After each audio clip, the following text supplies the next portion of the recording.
Hope you enjoy PT5. They were attacked, Arthur. Molly Weasley shouted. He was at her house, and she couldn't keep him safe. He needs to be here. He'd be safe here. We could protect him. And I already told you, Molly, it isn't up to us. Arthur said firmly. Harry is engaged to Madame Bone's niece, and he is choosing to remain with them for the time being. We should be grateful that he wasn't harmed during the attack. But we can protect him better here with us. Molly tried. We would be no better equipped to handle a Death Eater attack than Madame Bone's, Arthur said, his voice lowering so as not to upset any who might be listening. Ron was standing at the top of the stairs listening to his parents discussing the events that had occurred the other night at the home of Amelia Bones. It had been reported in the paper and on the wireless. And Ron's mother was becoming more agitated with each passing minute that Ron's best friend Harry Potter wasn't safely within the burrow. Ron was just as upset. But only that Harry had once again been attacked. Though, if he understood it correctly, the Death Eaters had not intended to kill Harry, nor had they even been aware that he was staying with Susan and Amelia Bones. It was just an unlucky coincidence. And Harry had managed once again to come out all right. Ron turned suddenly when something caught his attention out of the corner of his eye to find his younger sister standing at his side. He hadn't even heard her come up the stairs. "Hey Jin, haven't seen you much lately." Ron smiled, and it was true. Ever since Ron had come back from seeing his best friend with the news that Harry was to marry Susan Bones, Ginny had barely been seen. She preferred to hide out in her bedroom most of the day. When she had come out for meals, she looked very pale and sick, and she barely spoke a word. "I've had a lot on my mind," Ginny said flatly. "Which is why I'm here. I really need to talk to someone, and I just can't talk to Mum or Dad." "This is about Harry, isn't it?" Ron asked. And Ginny nodded once. "I figured this was coming," Ron said and headed into his room. Ginny followed and they sat down on the floor. Ron waited for Ginny to begin, which took a few minutes. "I don't know how I should feel," Ginny finally said. "It's no secret how I feel about Harry, and I always thought he and I would end up together at some point. I mean, yes, I hoped it would be him that I married, but now I feel like I've been robbed of even the chance to find out if there was even a possibility of it. We can't even go out and see if we'd be a good couple. I never even got the chance to kiss him, even just once." Ginny's eyes grew unfocused, and Ron sighed as he pondered it all. "It's unfair." Ron nodded after a bit. "Not just for you, but both Harry and Susan. They didn't want this. And to be honest, there's no way to know if you and Harry would have ever gone out. I don't mean to be cruel. I know." Ginny stopped him. "I know, but I thought there could be a chance. I mean, I've been able to really talk to him for a couple of years now, and I was sure he would start noticing me as a girl, and not just your little sister. I wish I could make this thing go away. If only so you and Harry could have a chance." Ron sighed. "I wish one could make it go away just so Harry could have the choice. I can't believe that I was jealous of all the attention he got. But now that I see that he's had his life all but mapped out for him." Ron shook his head. "Is she nice?"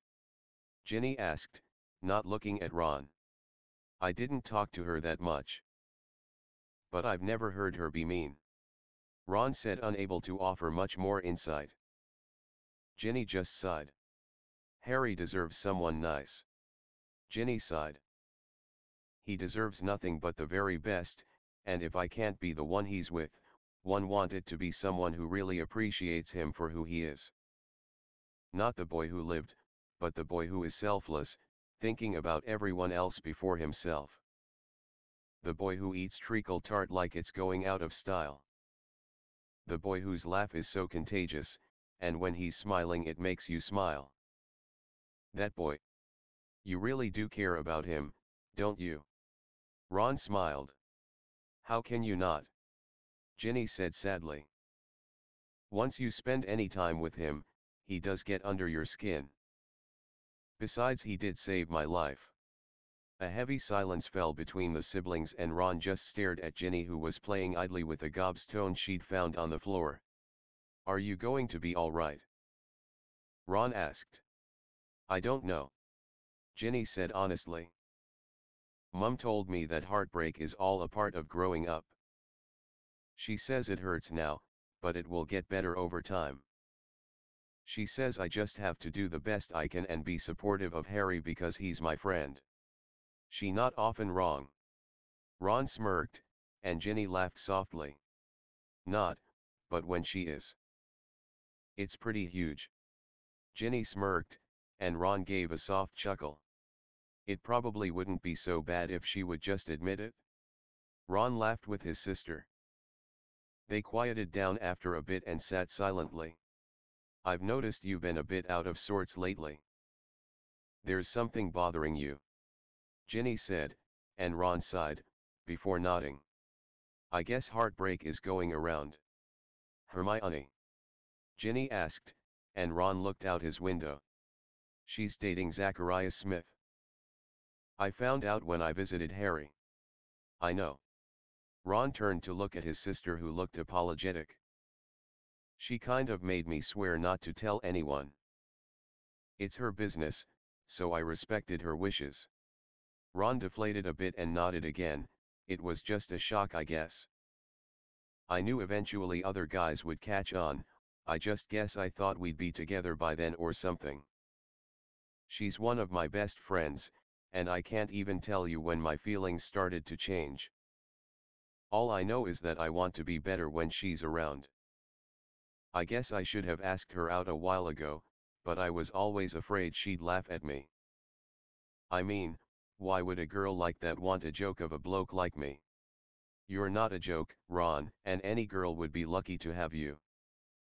I'll give you the same advice she gave me once. Date other girls, and take time to get more comfortable with yourself. She's dating Zach now, but that may not last. As I recall, he was a real dragon's arse. Ginny pointed out. Yeah, but Hermione has a talent for bringing out the good in just about anyone, and if she's dating him, then he must not be as bad as we thought. Ron replied. She may not be the girl for you anyway. Ginny pointed out. You could be missing something else while you're pinning over our little bookworm. Maybe, but I don't know. Maybe I'm supposed to be on my own right now. Maybe I'm supposed to be learning how to be a better person or something. Or maybe I'm not supposed to ever. Ron shrugged. There's someone for everyone, Ron. Ginny shook her head. Even if it isn't who we want right now. Hermione and Harry. See. I knew you weren't as dumb as everyone says. Besides, you and Hermione fight all the time. Who wants a relationship where all you do is argue? And if Harry and I were supposed to be together, we would be right.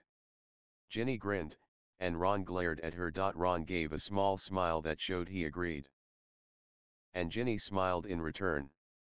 It's been a really long time since we talked like this. Ginny said. I'm sorry. Ron sighed. I should have been there for you more. Ron, sometimes growing up means growing apart. But that doesn't mean we stop caring about each other. Who told you that?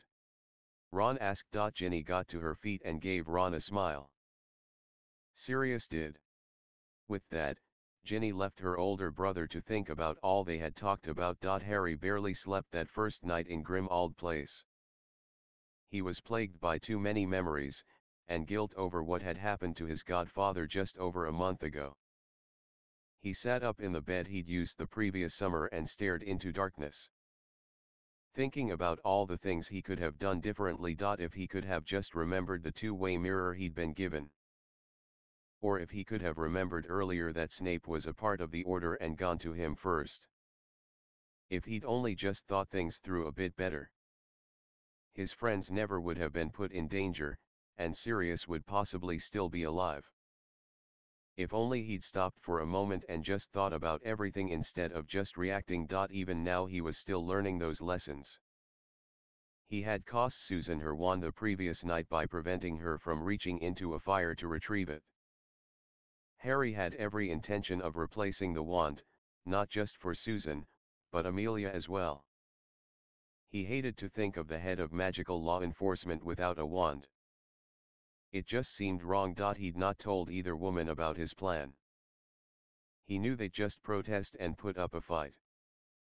But when they went to Diagon Alley the next day, Harry was going to make sure that it was he who paid for their wands, no matter what it cost. Harry also spent time thinking about his friends. He wondered if Hermione and Ron were doing okay. He'd seen Hermione the day before, but he hadn't seen Ron for a little over a week. After everything that had happened during his date with Susan, he kind of wished he had a friend to talk to about it. Another male who could understand his confusion on the whole thing. Thinking about the date, Harry tried to fight the tiny smile that crept on his face as he remembered what it felt like to have Susan's body so close to his. It was really nice, and Harry hoped that it could happen again. He then began to feel guilty about thinking like that. Susan was a person and deserved a modicum of respect. Besides, he wasn't like guys like Seamus who could get with a girl, snog her, and drop her like a bad potion. That just wasn't Harry's style. Besides, he and Susan were supposed to get married one day. Harry felt his decision to spend more time with the redhead and try to figure out what they were going to be was a good one. Even after the Death Eater attack, he knew that he wasn't at fault for the attack. It would have happened whether or not he'd been there. But it didn't take away his fear that Susan was now going to be in serious peril because of him and their relationship. They could keep a lid on the marriage contract, but the two of them spending time together was going to get some notice, and Harry was sure there were children of Death Eaters within Hogwarts. Word was sure to get back to Voldemort. Besides, Voldemort and he were connected. Wasn't that what Dumbledore had told him at the end of last year? Was Voldemort able to see into Harry's mind and know what was happening to his enemy? Harry suddenly realized that he had not had a nightmare, or a vision for some time. His scar hadn't even prickled. Harry wondered why that could be. Was it possible for Voldemort to close off the connection? Harry had failed miserably with his occlumency lessons, though he was positive that Snape was mostly to blame for that. Still, he had to accept some of the blame. He just couldn't figure out how he was supposed to clear his mind, or protect it from intrusion. He wondered idly if he should try to learn on his own. Surely there were books on the subject, and perhaps they would be more instructive than Snape had been. Exhausted from so much thinking, Harry tried again to get to sleep, but it was futile. His mind refused to shut down. Getting out of bed, Harry went to his trunk and found an old pair of Dudley's jeans and a t-shirt, which he slipped on. Dobby had brought his and Susan's trunks early in the evening, and Harry was beside himself to find that nearly everything he cared for had survived. His firebolt had burned, and Harry had mourned the loss as it was one of his most prized possessions, not only for the fact it was the best broom around, but also for the sentimental value it carried. It was his first gift from his godfather. On the other hand, his father's invisibility cloak was unharmed, as was the Marauder's map, and his photo album. All of his school supplies and robes were unharmed as well.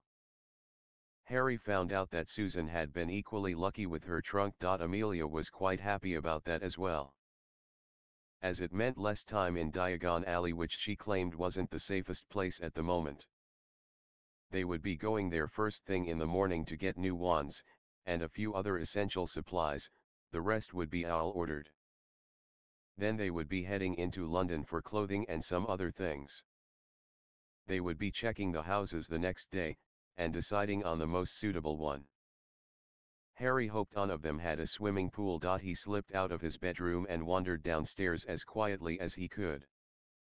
He slipped into the kitchen and set about making some hot chocolate. While he waited for the milk to heat up, he found the latest copy of the Daily Prophet sitting on the table. One article caught his attention. The chosen one rescues head of DMLE in an unsurprising move. Followers of He Who Must Not Be Named attacked several prominent families last night. All the victims of last night's raids had members in key posts within the ministry, none of whom posed more of a threat than Amelia Bones, who heads the Department of Magical Law Enforcement. As the director of the Aura Forces, Madame Bones posed a significant challenge to you-know-who's rise. One which he wished to erase. Sources say that the Death Eaters were surprised when they encountered 15-year-old Harry Potter, who our readers may remember foiled a plot involving Death Eaters breaking into the Department of Mysteries. What Potter was doing at the home of the head of the DMLE is being speculated, and no one seems to know the real reason. Though the popular theory is that Harry has developed a relationship with Madame Bones' niece Susan, who attends Hogwarts School of Witchcraft and Wizardry and is in Harry's year. Madame Bones is remaining close-lipped on the subject, but promises Death Eaters will be sought and punished severely for their crimes. Newly instated Minister of Magic, Rufus Scrimgeour, reinforces Madame Bones' declaration. We've been trapped by our fear for too long. It's time to make those who have oppressed our world face justice. Harry shook his head. He knew that the story would get out, but he expected it in school, from all the other students. Now the world knew about it. Not the whole story, but enough. He was impressed though by the minister's decree. Harry hoped the man would actually follow through on his claims. A noise caught his attention, and Harry looked up to find Susan padding softly into the kitchen. When she saw Harry, she gave a small jump of fright. I didn't know you were down here. I'm sorry, she said. It's all right. I'm guessing you couldn't sleep either, he said, motioning for her to sit down. Do you want some hot chocolate? Susan nodded, and Harry took down another mug from the cupboard and continued making the drink for the two of them. No offense, but I don't like this house, Susan said bluntly. I don't either, Harry confided. Too many bad memories. I don't understand. Did you live here with your aunt and uncle? Susan asked. God, no. Harry shook his head as he passed a mug of steaming chocolate to Susan and sat across from her. No, this was my godfather's house. Did you not like him? No. I loved him. He was one of the greatest people I'd ever met. No, this house belonged to his parents and they weren't very nice people. He was trapped in this house for the last year of his life, and he was miserable. Why was he trapped here? Susan looked confused.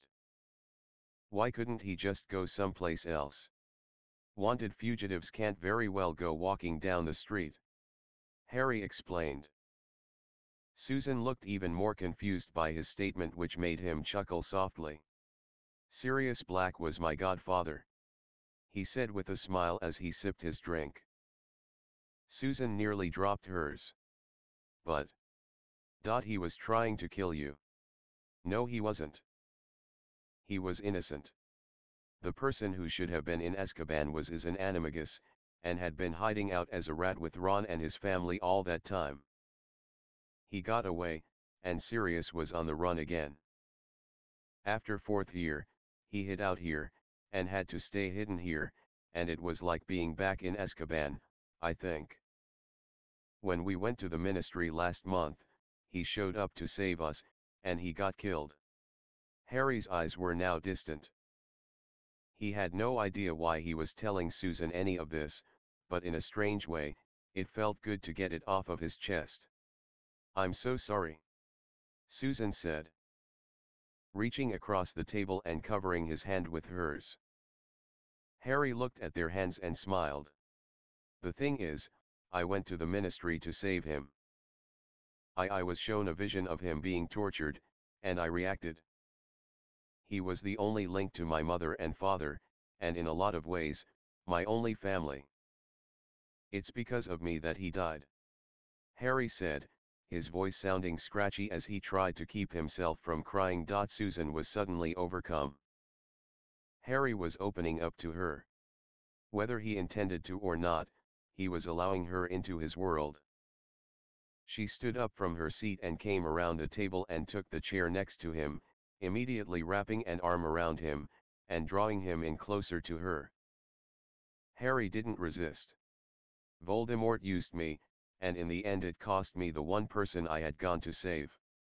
Harry said, still fighting against his tears. Susan wondered if Harry had allowed himself to grieve for the loss of his godfather before now. I wish there was something I could say that could ease your pain, but there really isn't. Auntie says that we should never ignore our pain. She says if we allow ourselves to feel our emotions, then it makes us stronger for it, no matter what it is.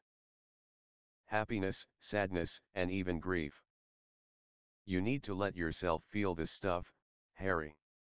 I've spent my life running from most of my feelings, burying them deep so I wouldn't look weak. Harry said, and even though she couldn't see his face, she knew he was losing his fight to not cry. She could feel tears on her shoulder. Do you remember what I told you about living your life right before you nearly bludgeoned the life out of me? Susan felt Harry stiffen and begin to draw away. But Susan held firmly to him. It goes for your emotions as well. You know as well as I do that our feelings sometimes power our magic. You'd never produce such a strong patroness if you didn't have good memories. It takes real hate to pull off the torture curse. If you don't let yourself feel what's in your heart, you're kind of stunting yourself magically. And I'm not about to let you do that. Dumbledore is always telling me that love is the most powerful magic there is. Harry chuckled. I agree with him. Susan smiled. Harry sat up and looked at her with a strange expression. Susan nodded. Of course, love is easily the most powerful magic. Why do we all chase after it? Why do we do the things we do for those we care about? Why does a mother protect her child risking her own life? Harry perked up at that statement. Susan smiled a bit more and took his hand and gave it a squeeze. Love. It can conquer anything, if you let it. Susan said. Harry nodded slowly, unsure how to respond to that. He knew she was right though. His mother's love for him had protected him when Voldemort tried to kill him as a child. His mother loved him so much that she put herself between him and Voldemort, sacrificing herself to save him. It was his love for Sirius that had made him fly across half the country to get to the ministry to save Sirius. It was his love for his friends that had pushed Voldemort right out of his mind when the Dark Lord had tried to possess him. Love was very powerful. Thank you. Harry said softly, and Susan smiled in return. Anytime. She stood up and gave him a long look. Harry thought she looked like she wanted to say something else to him, but she just gave another smile, and went back upstairs. Harry followed not long after, and went back into his bedroom where he lay down, and a minute later was fast asleep. Harry and the Bones women arrived back at number 12 Grimmauld Place at nearly 7 in the evening after what Harry could only describe as a marathon shopping trip. They had gone first to Diagon Alley, and Gringotts to fill their pocketbooks. They had intended to replace lost wands at Ollivander's, but the old wand maker was gone, his shop stripped bare. Susan was quite upset by this, as was Amelia, though she didn't voice her disappointment quite as much as her niece. Where could he have gone? Susan asked, but Amelia shook her head. As she looked around the shopping district, she saw a few more stores boarded up and empty. Amelia realized that many people must have fled, possibly even going as far as to leave the country. When she explained her thoughts to Harry and Susan, the two teens looked as angry as she felt. Voldemort was already winning the war, and it hadn't truly begun yet. They went to a lesser-known wand maker at the far end of the alley. The store was quite small, though it smelled of fresh cut wood. It was less a store, and more of a workshop. On one wall were several tools used in the wand-making process. There were two gentlemen inside. The first was a slim man who looked to be in his 50s. He had wire-rimmed glasses and thinning black hair, and an easy smile. He wiped his hands on his apron as he approached them. The second man sat at a bench bent over his work, and Harry found himself curious as to how the man was crafting his latest creation. Amelia did most of the talking and the man nodded, listening intently. "Tell me, your last wand, what was it?" the man asked Amelia, who gave him her wand specifications. The man nodded, and then asked a few more questions in regard to the wand's performance. When Amelia finished, the man nodded again, and then took a few measurements. Not unlike Harry had when he'd bought his first wand. "All right." The man smiled before turning to his assistant and asking for several different wands. The assistant, another thin man with a bald head and a thick beard, brought a handful of wands which he placed on the counter before going back to his work area when he was carving out wands. Amelia tried only 3 wands before her new wand selected her. "Oak and dragon heartstring." The man smiled. "The same type of core as your last, but a much stronger wood. It's also a bit longer than you last. You may notice some differences in your casting. Now young miss, let's take care of you," the man said, turning to Susan. Again the man asked his questions and listened to Susan's answers. He took measurements, but this time, it was he who went to retrieve a variety of wands for Susan to try. Again he laid them out on the counter, and asked Susan to choose one to try. Susan looked at each wand, and then went to reach for one, but stopped. Her hand hovered over the wands, unsure if of the one she was about to pick up. Susan looked to her aunt, who was watching her intently, and then to Harry, who was equally entranced. Susan felt as if she were being drawn to a certain wand. Her hand moved and she grasped one of the wands near the end that was decorated with what looking like ivy near the base. As her fingers clasped it, a warm tingling sensation shot up through her hand and into her soul. Harry watched Susan's eyes light up with excitement and guessed that she had found her new wand. He wondered how often a person found their wand upon the first attempt. "Last time it took me nearly an hour to find the right wand," Susan commented. "It can happen." The man smiled. "Unicom hair and vinewood. 15.5 inches. Use it well." "Thank you." Susan smiled happily as she admired her new wand. The man rang them up, and before Amelia could pull her money bag, Harry was handing over the gold. Amelia began to protest, but Harry simply gave her a pleading look, and Amelia's words died in her throat. Amelia felt somehow that despite all of her and Susan's assurances, Harry still felt responsible for their loss. And she knew that it would just be easier to allow him to do this, as it would ease his guilt. Amelia also decided that this would be the only such instance she would allow. The next stop was Madame Malkin's, as Susan needed a lot of new robes. Not just school things, but for other occasions as well. Harry also got a few new sets of school robes while they were there. When it was all over, Amelia ushered them quickly out of the alley and into London, where she relaxed a bit. The rest of the day was spent clothes shopping at the shopping centre. Harry was allowed to shop for his own things on his own after Amelia made him a porte-clés in case of emergency. She and Susan went to pick out their own things. Harry was deeply appreciative of not being hovered over, or people insisting that he needed to be protected. It was an odd feeling to be trusted in this way, and Harry intended to show that Amelia's trust was not misplaced. When Amelia set a time and place for them to meet up again, Harry intended to be there early. They had agreed to meet for lunch, where Amelia could shrink all their packages before heading for what she jokingly called round 2. When they met up again, Amelia shrunk all their new purchases, and they stopped for dinner at a Chinese restaurant before heading back to Grimald Place. Amelia returned all their bags to normal size, and the two teens collected their things and headed to their rooms to put things away. Harry was only just finishing putting his new jeans away when Hedwig flew into his room, landing on his bed and giving a loud hoot. Harry shouted with joy at seeing his owl. He had no idea if she had been all right. She had been out hunting when they'd been attacked, and he hadn't seen her since. Hedwig allowed Harry to stroke her feathers for a few minutes before she hooted and presented her leg, where Harry saw she was carrying a letter. Harry took the letter and then took Hedwig to the wardrobe, and got her a few owl treats, and promised to get her some water in a moment.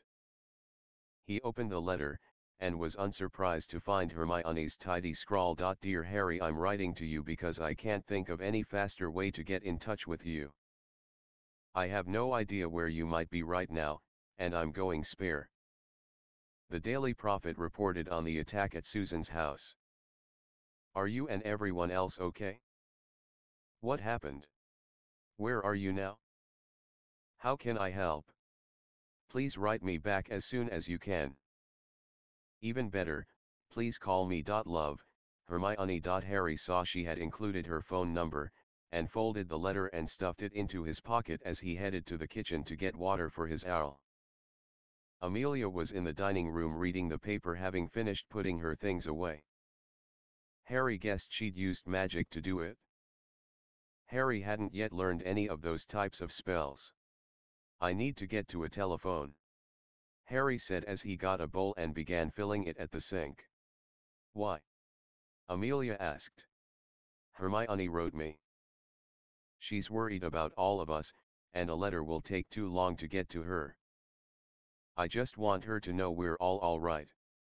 I suppose we can manage that, but it will have to wait until tomorrow. We'll do it while we're looking at the houses.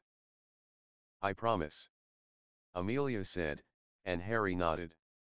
What's the water for? Amelia asked. Hedwig turned up. Harry grinned. She's fine. I think she went right to Hermione's after the attack. Very smart bird you have, Harry. Amelia smiled. Quietly. Harry smiled. If her head gets any bigger, she won't be able to fly. Amelia laughed as Harry went back upstairs. Susan could not believe that she had actually bought half of the things she had gotten while they'd been out shopping that day. She'd gotten jeans and skirts and shirts and that sort of thing, but she'd also gone a little crazy in the lingerie department. She had needed new underthings, of course. But some of the things she bought were just scandalous. What was worse, as she selected much of them, she imagined herself showing them off to Harry while she was wearing them. She'd even purchased a few pairs of shoes that went specifically with some of the lingerie she'd bought. As she folded them neatly, Susan kept cursing Hannah, Sally Ann, and some of the other Hufflepuff girls. They'd been the ones who'd introduced her to the whole idea of sexy lingerie and the effects it could have on boys. She also cursed her own overactive hormones. She knew her body was trying to betray her. After the incident in the pool, she had been unable to stop thinking about Harry in that way. She'd never been more thankful that people couldn't read her mind. Susan allowed herself to think of getting Harry alone and allowing him to see what she wore under her school robes, and what his face might look like as she revealed herself to him. A devilish smile tugging at the corners of her mouth. Susan couldn't deny the power and confidence she felt when she wore the bra and panty set Hannah had given to her for her birthday. And she loved that feeling. She felt very beautiful, even though no one could see them. She now understood why women bought those kinds of things. It was then that Susan realized that her usual fantasies about getting physical with a boy, which usually starred Zach, now featured Harry very prominently. She wondered if it was the contract's doing, until she remembered that the contract only bound them in marriage. It could not affect their emotions. Susan figured that their recent interactions might be the reason that she was thinking of Harry a bit more. There was no denying that Harry was becoming a very good-looking man. He was well built, not overly muscular, but he had definition, as she recalled from seeing him in the pool. More important than how he looked, Susan was fascinated by what made Harry who he was. She had witnessed firsthand his selflessness and his bravery. But, there was this lingering sadness, like a dark cloud that hovered over him constantly. When they had spoken the previous evening, Susan had seen the real Harry. The one that was so well protected by his emotional walls. She had seen Harry vulnerable and hurt, and all she had wanted was to hold him in her arms and ease away his pain. Susan had been amazed that he had chosen to confide in her, though she was sure that he might have opened up to anyone at that point. He clearly needed to talk about how he was feeling, and Susan thanked whatever had made her unable to sleep so that it had been her Harry confided in. She felt it was a huge leap forward in their budding friendship. Now, the difficult part would be to get him to do it again. However, they still had over a month left in the summer holiday, and Susan knew they would be spending much more time together. She just prayed that wherever they ended up, it would be less creepy and gloomy as number 12. "It's perfect," Susan said as she looked at the house set on Small Hill. "Oh yes," Amelia agreed. "This is much nicer." Harry nodded his agreement and the three of them walked up the path and stepped into the cottage to look around. This was the second of two houses they had to look out that day. The first had been in Brighton, and was disgusting, and eerie. It was caked with filth, and they had sworn they smelled something rotting, though they couldn't find the source. Harry didn't even want to ask poor Dobby to attempt to clean it. But this house was bright, and cheery, and just beautiful. It was remote, and surrounded by woods. It looked like something out of a storybook to Harry. He couldn't believe that Sirius had once lived here. It just didn't seem his style, though Harry confessed he didn't really know his godfather's style.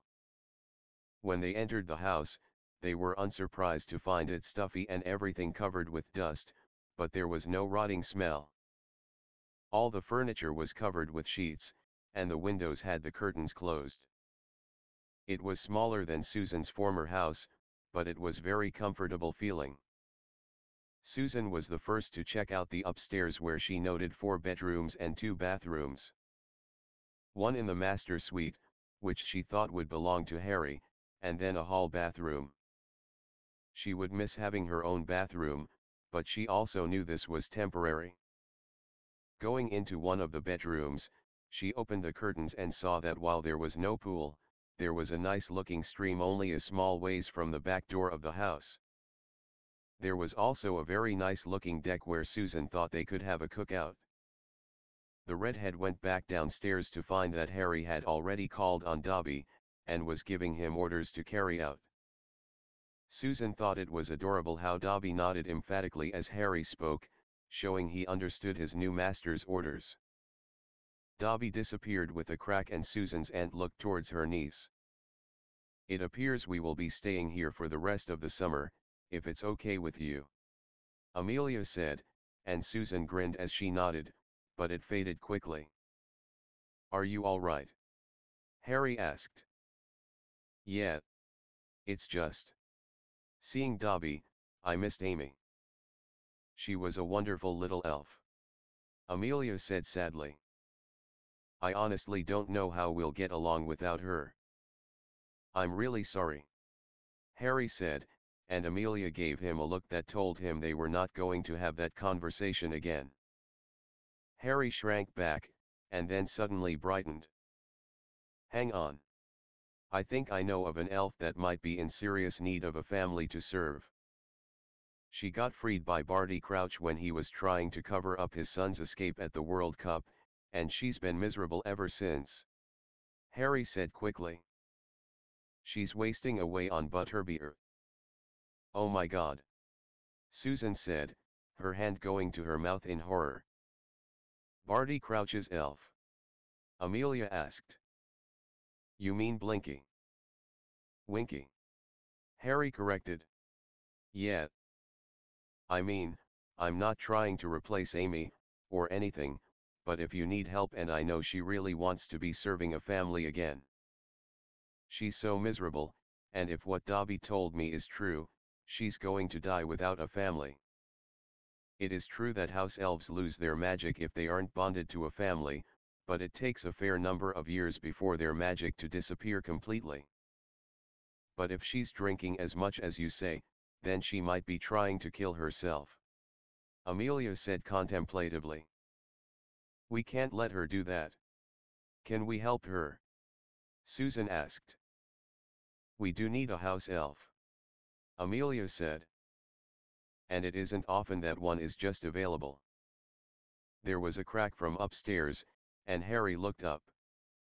He heard the heavy clunk of a trunk being set down, and he called up to Dobby, who came racing downstairs, eager to please his new master. Master Harry is calling for Dobby. What have I told you about the master business? Harry said, with a wry smile. Dobby shrank back a tad, but he gave an embarrassed smile. Dobby is to be calling you Harry at all times. Dobby squeaked as he shuffled his feet, and Harry smiled. Dobby, how is Winky doing these days? Harry asked. Dobby spat like ears sank as he shook his head. Winky is not doing very well at all. Dobby is afraid that Winky is so heartbroken that she wishes to be finished with her life, and it is breaking Dobby's heart. Dobby. Amelia said, and the little elf turned his bright green tennis ball-sized eyes to look at her. We are in need of a house elf, and I'm curious if you think Winky would be willing to serve my family. Dobby's ears shot back up and his eyes got bigger as he smiled. Dobby thinks that Winky would be most overjoyed to be bonded to a new family. She is missing serving deeply. Would it be too much to ask of you to bring Winky here? Amelia asked. Dobby didn't reply. He simply disappeared with a crack. I guess we should pick out bedrooms while we wait for him to return. Harry smirked. Harry didn't have to choose, as Dobby had placed Harry's things in the master bedroom. Harry wasn't upset. It was his house after all, and Harry thought he might really enjoy living here. It was peaceful. He opened all the curtains and allowed the sun to pour into his new bedroom, which was twice the size of the dorm he shared with 4 other boys at Hogwarts. The bed was huge and Harry found it to be very soft as he sat down on it. Harry found that Dobby had already put all of his belongings away already, so Harry went back downstairs and through the back door onto the wooden porch. He could see a small stream not too far away, and thought it might be fun to go swimming in it. At once his mind flashed back to swimming with Susan, and having her body pressed up against his back. He thought for a moment about what it might be like to have her pressed up against his front, and then shook his head to clear his mind before it was allowed to wander further.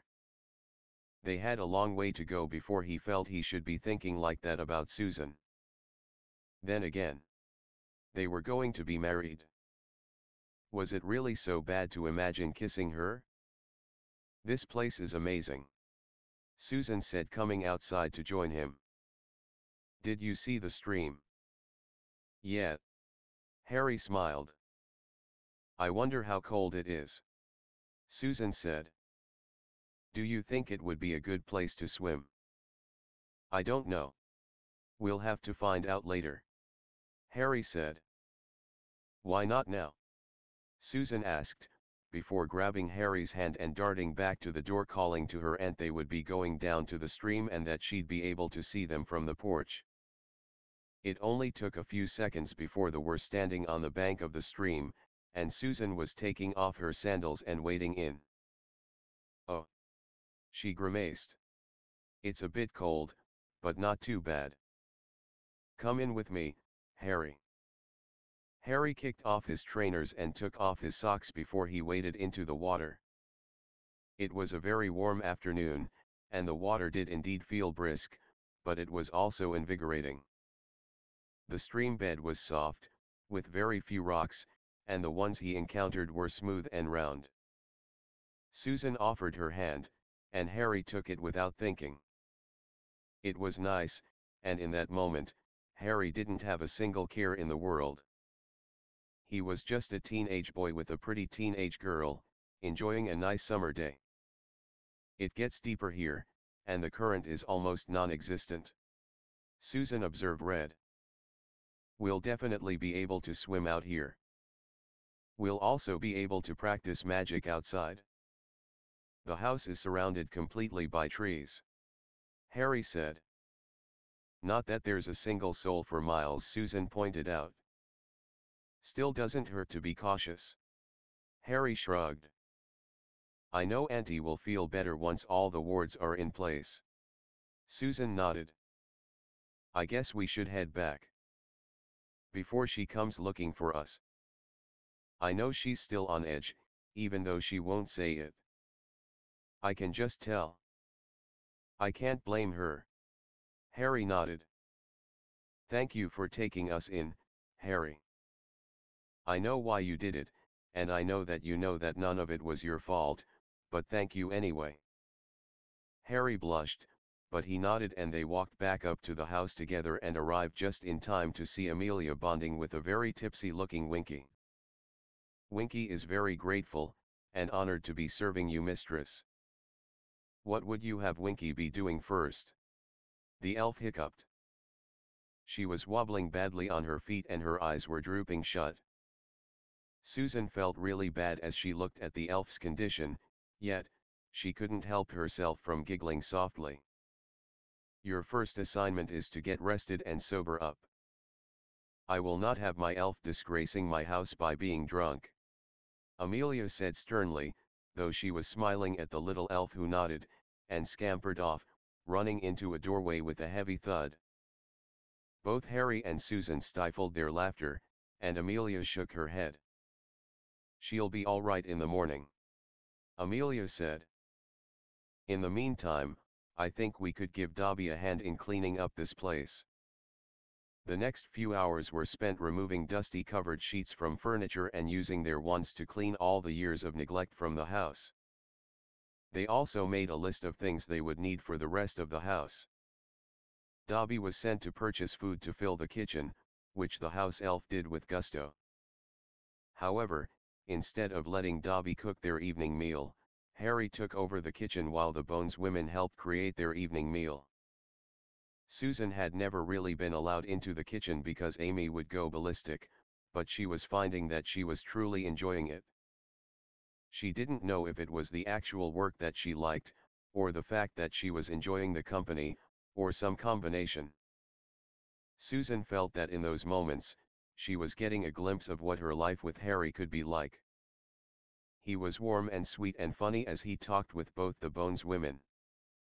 She felt at ease and comfortable, and as they put together their supper, she just felt at peace, despite all that had befallen her in the last few weeks. In those few hours, Susan felt like she was at home. Harry awoke in the middle of the night. He sat up, his mind still fresh from the dream he'd just had, and without warning, tears came to his eyes as he hugged his knees to his chest. The dream had been so real to him.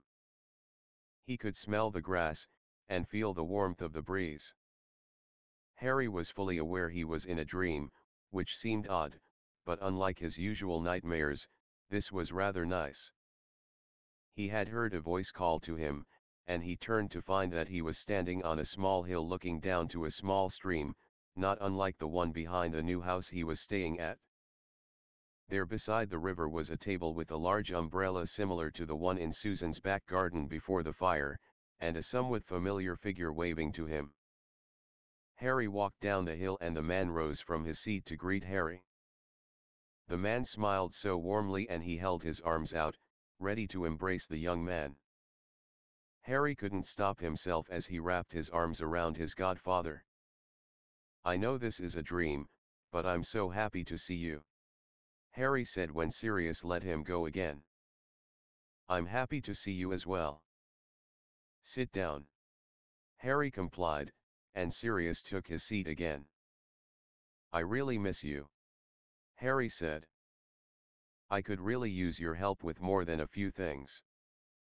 "I think you're handling things pretty well," Sirius said easily. "I don't have a lot of time, Harry. First off, I want you to know that it isn't your fault that I'm not with you anymore. You did what you felt you had to do, and that's admirable. I chose to disobey Dumbledore and come help you. I got cocky, and it was my mistake, not yours. So, I want you to let go of all the pain you're clinging to, because it isn't doing you any favors, got it?" Harry began to protest, but Sirius held up a hand.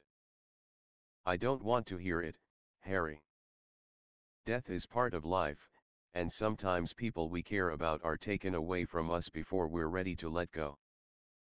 But you can't keep holding on to them or your guilt, it'll turn inward, and eventually drive you mad. The best thing you can do to honor me, and your parents, is to live your life." Harry nodded his understanding and sighed. He knew that Sirius was right. He wasn't doing himself or anyone else any good by clinging to his guilt over causing Sirius death. And he knew that Sirius and his parents would be terribly disappointed in him if he didn't try to live a good long life. Good. Now on to the second thing. You need to let your walls down, and allow this girl into your life. It's imperative that you do this. She's going to provide you with things you'll need. She'll give you strength. What do you mean? Harry asked, looking confused. You've been given a great weapon, Harry, but you need to choose to use it. You're being really vague, Sirius, Harry said. His godfather shook his head. You've already got all the answers, pup. Your relatives didn't do you any favors, which is going to make things harder for you both, but you need to let her in. Let her be a part of you. Trust in her, and yourself. Are you telling me to fall in love with Susan? Harry looked very puzzled, and Sirius smiled. Sirius rose from his chair, still smiling at Harry, and began to walk towards the stream. Wait. Harry said, getting up and chasing after his godfather. I don't understand what you mean. Don't go. She'll help set you free, Harry. I'll tell your mother and father what an amazing young man you're turning into, Sirius said over his shoulder before becoming mist and disappearing. Another voice spoke, mingled with rising wind as the sky in his dream darkened. A cold, emotionless voice telling Harry that he would always be alone, and that Susan could never love him. Harry thought he recognized the voice, but it was so soft, that he could barely make it out. Another voice could be heard. A soft, gentle, sweet female voice that promised Harry that he was loved, and that he would always be loved. That was when Harry awoke, overcome with a tornado of emotions. He had broken down into tears. He tried to be as quiet as he could. He didn't want to alarm Amelia or Susan, nor did he want to be found crying like a child in his bed with no clear explanation of his state. He wasn't sure what the dream had meant, but he felt like it had his subconscious talking to him as Sirius. Deep down, Harry had always known he wasn't fully to blame for Sirius' death. He'd been lured into a trap, and Sirius had died trying to save him. The second part of the dream was the confusing part. He couldn't make sense of it at all. How would Susan give him strength? Harry recalled the conversation he had with Susan over hot chocolate the other night when she had pointed out the power that love could give. And he wondered how that would help him in his current situation. It was true that Voldemort hated the idea of love, and Harry knew it was as Dumbledore explained, that he didn't understand it. But how was Susan supposed to give him strength? How was she going to set him free, and from what? Questions without answers, that's all Harry had. Harry wiped his eyes as his tears stopped and he settled down again. He allowed himself to think about Susan now. Clearly she was on his mind, if his dream was anything to go on. She was a very pretty girl, and Harry definitely felt attraction to her, physically speaking at any rate. But Harry was sure that any relationship based solely on physical attributes was destined for failure.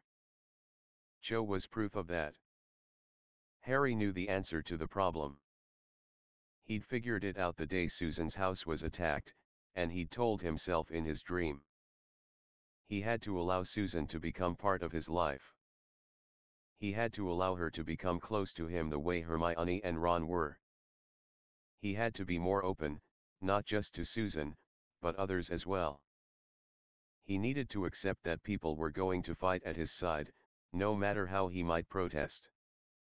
People had the right to choose for themselves, and he was an idiot if he believed that they didn't understand the risks. He wasn't the only one who'd suffered, and he wouldn't be the last. Harry lay back onto his bed and settled into the blankets. Perhaps this is what the dream meant. Susan would help set him free from his own isolation. After all, it was a big world, just full of people. He knew he'd miss out if he didn't become more social, right? It was 2 days before Dumbledore and Bill Weasley came to Harry's home to erect wards and protections. Bill carved a rune-based stone which he placed in Harry's cellar, explaining how it would make Harry's house unplottable, as well as provide the house with a few special protections. Dumbledore cast the Fidelius, this time making Harry the secret keeper. Harry allowed Amelia and Susan know, especially as Amelia was returning to work the next day. She had grown tired of her forced vacation and was anxious to return to the ministry so everyone could see that not only was she alive and well, but that she was not hiding out of fear. She was ready to fight. After Dumbledore finished his enchantments, he met with Amelia in the house while Harry and Susan were outside enjoying the weather. "May I ask how things are going between your niece and Harry?" he asked after a few minutes of idle conversation. "I'm not really sure, though I think they've warmed to each other. Nearly getting killed does tend to have that effect on people though." Amelia smiled. "That it does." Dumbledore agreed, looking pleased and disappointed all at the same time.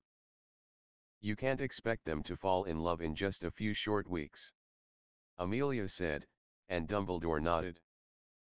"I know." He sighed.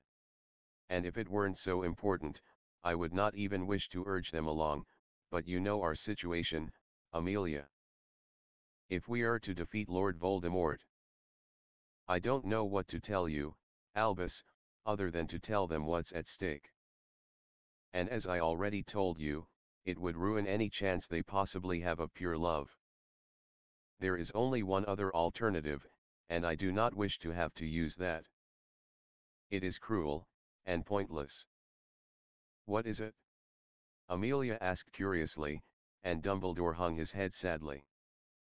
"The only other option that could possibly destroy Lord Voldemort would require Harry to be killed by Voldemort," he said, his voice so soft to be near a whisper. "You're out of your mind," Amelia hissed, and Dumbledore sighed wearily. "It is not my wish to see Harry sacrificed. He is a remarkable young man, and I care too much for him for that to happen. I would sooner throw myself in front of the killing curse than to allow it to hit Harry, but it may be our only hope, should all else fail. You never told me this when I first came to you, Albus. What makes you think that Harry being killed could save us all? You remember what I told you about Voldemort taking Harry's blood to recreate his body?" "Yes." Amelia gave a slight nod. "There is more to the tale." Dumbledore then confided all he had learned from his years of research, and the answers held within the diary of Regulus Black. Amelia sat in stunned silence as Dumbledore then presented his theory about Harry's famous lightning bolt scar. So, you mean to tell me that Harry has a piece of him inside of him? Amelia asked.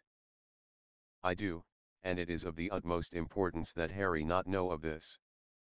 He would at the very least, try to remove himself from our world, and I have no doubt that if he were to run, it would take a great many years to find him again. He is a very clever young man, Dumbledore said as he finally took a seat. He also is not dangerous to either you or your niece. The part within Harry is very small, and it is my belief that all it may be capable of is suppressing Harry's true power. It is too small to actually possess Harry, and I believe it can be destroyed. If Susan and Harry fall in love, Amelia said, and Dumbledore nodded. The same magic that Harry was imbued with when Lily Potter sacrificed herself and can help to weaken Lord Voldemort, will ultimately destroy that piece of Voldemort hidden inside Harry. But, it has to be natural. I know. Amelia said, rubbing her temples. How am I going to deal with all of this? You ask that how did you put it? Level with you. Dumbledore smiled softly. Simply remain as you are now. Support the two of them. It is enough that they are being forced to marry, adding more weight to their burden is unfair to them both. They're making good progress in getting to know each other. They've been spending a lot of time together since we got here. I think it's partly because there's no one else around. That'll change when they get back to school. They're in different houses, and they have different friends. Ah yes. Dumbledore smiled. I had several thoughts on that. Perhaps we can offer them a special suite they could share, not unlike what the head boy and girl use. Separate bedrooms with a shared common room. You don't think that's giving them a bit too much freedom? Amelia arched an eyebrow and Dumbledore laughed. They are young, and I have no doubt that the temptation would be there regardless of their living situation. We can only hope they will be wise in their choices, and trust that they will make the decisions that are right for them. Regardless, they are engaged to be married, and as such, we do not have much say in how they now conduct their relationship. Dumbledore steepled his fingers, smiling softly. Though it is merely a suggestion. If you feel at the end of the summer that they need it, or can be trusted to behave themselves, we could discuss it further. There would be talk. Amelia stated and Dumbledore agreed. There is always talk. I am sure we could come up with ways to minimize the rumors and whispers. But the truth will come out on its own eventually. I guess I'm not ready for her to be so grown up yet. Parents often aren't ready when the time comes. Dumbledore said wisely as he followed Amelia's gaze out the window to where Harry was doing his best to keep something away from Susan as they both laughed and ran in circles. Both adults smiled at the way the two teens played and laughed, completely unaware they were being watched by two pairs of concerned and hopeful eyes. It was decided that it was too dangerous for Harry to go to the ministry anymore. However, Amelia intended to keep her promise to Harry and said she would arrange for Tonks to come see him there at the house. Harry remembered that Moody had also offered to come help him train. As the cellar had not yet been equipped for training, Harry, along with Susan who wished to be more prepared in case of another attack, stood outside with Tonks was explaining what they would be working on for the day. Tonks explained that one of the best weapons in an Auror's arsenal was stealth. A lot of fights are won with the element of surprise. Tonks said, being able to get the drop on your opponent can give you a big advantage. So, we're going to work on hiding and concealed pursuit. We're going to play a little game of hide and seek. I'll give you both 10 minutes to hide yourself. No invisibility cloak, Harry. Tonks looked pointedly at Harry, who sagged a bit. Off you get. Tonks said, and both Harry and Susan ran in opposite directions. Tonks had not given them any rules to abide by other than not using the invisibility cloak. So that left glamour charms and disillusionment charms. Harry didn't know how to do disillusionment charms, he realized as he ran into the nearby forest. He scrambled up a tree, thinking suddenly of the last tie he'd hidden in a tree when Aunt Marge's dog, Ripper, had trapped him in a tree after Harry had stepped on the dog's tail. Harry found a good spot where he could see Tonks coming and began to glamour himself to resemble the tree. It was a poor job, he knew, but as he was not very adept at glamour charms, it would have to do. Harry waited and watched for any sign of Tonks. He thought he'd come up with a very good hiding spot. So long as he didn't move too much, or make any noise, he might be hard to spot. Harry thought about a few tricks he could pull on Tonks if she didn't spot him right away. Harry began to wonder where Susan had chosen to hide. He'd been having a good time with the redhead who was to become his wife one day. They'd spent the last 2 days just hanging out like normal teenagers, or so he had thought. As his life had been anything but normal, it was hard to determine. Susan had helped him order his new broom, as he'd lost his firebolt in the fire. Susan told him that he should get a new firebolt. Despite the expense, Susan felt it was like his signature broom, and she couldn't imagine Harry riding anything else. She also made him promise to take her for a ride when the new broom arrived. Not only that, but they also spent time working on their summer homework, and just talking.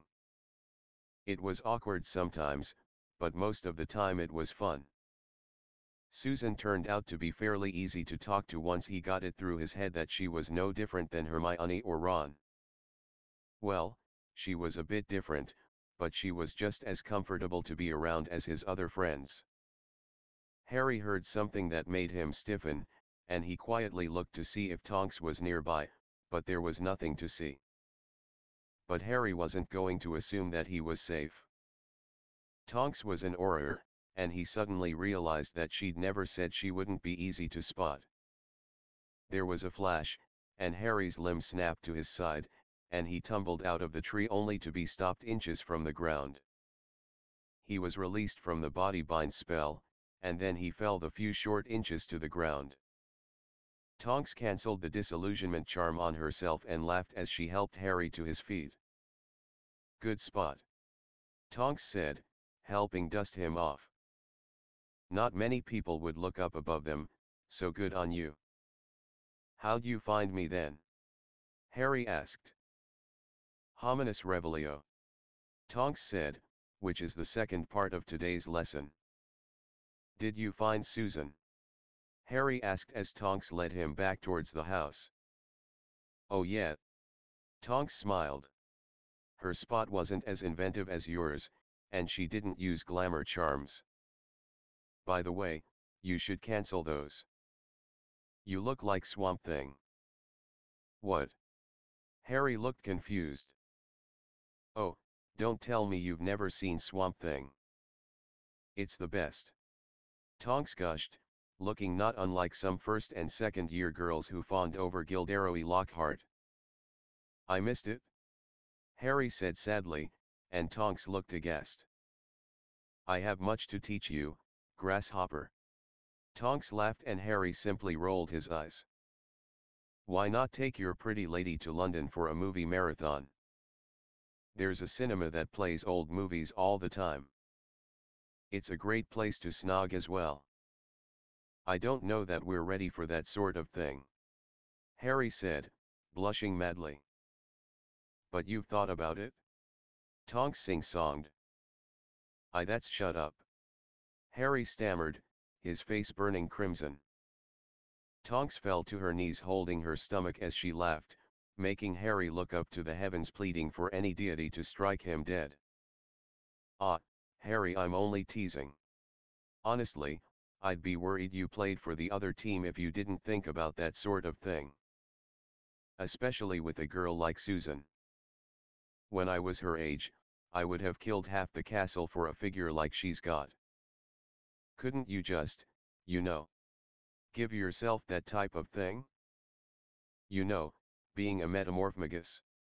Harry asked and Tonks rolled her eyes. "Sure, but then boys would have fallen for that, and not me. Guys would fall over themselves if they knew I could be whatever they wanted me to be. That's not too fair to me, and I didn't want to deal with that sort of thing. I want a guy to be interested in me, and not some false version of my femininity, get it? Harry nodded and Tonks gave him a playful shove. It's okay to be turned on by looks, Harry, just remember there's more to a girl than boobs and butt. From what I've observed of you, I don't think I need to worry too much about that. Why do you say that? Harry asked. Tonks gave him a sideways smirk and then rolled her eyes. Castle full of beautiful witches. Sharing the Gryffindor locker room with 3 gifted young specimens, and you're still pure. I think it takes more than just a hot body to get your attention, Harry. Tonks snickered. You're the third person that's made it sound like there's all kinds of shenanigans going on in the locker rooms. Harry looked at Tonks with curiosity. Maybe times have changed, but back when I was at Hogwarts, there was quite a few stories about what teams got up to after games. If you ever get the chance, ask Charlie Weasley about the bet he and I made about the Gryffindor Hufflepuff match. Why can't you tell me? Harry asked, a smile on his face. A lady doesn't talk like that. Tonks said simply, and laughed at Harry's dejected expression. Before she could apologize, however, her smile faded and she reached into her pocket, withdrawing a coin, similar to a galleon. Sorry, Harry, but I'm needed at the ministry. That looks like the coins we used in the Harry said, and Tonks' smile returned.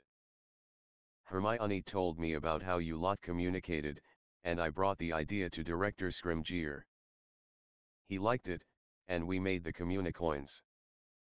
Every Auror has one. They also act as emergency port keys if we're hurt. I made sure that Hermione gets all the credit too. I think she's going to get a couple thousand galleons for the idea. I'll see you next week. Tonks operated away, and Harry went into the house to find Susan sitting in the sitting room. Boy, that took a while. Susan said. You must have been hidden really well. Actually, I wasn't. Harry admitted. Where's Auror, Tonks? Susan asked when she noticed their tutor wasn't with Harry. She got called away. Ministry business. She was supposed to show us Hominis Revelio. That's how she said she found me. Harry sighed, slumping on the sofa next to Susan.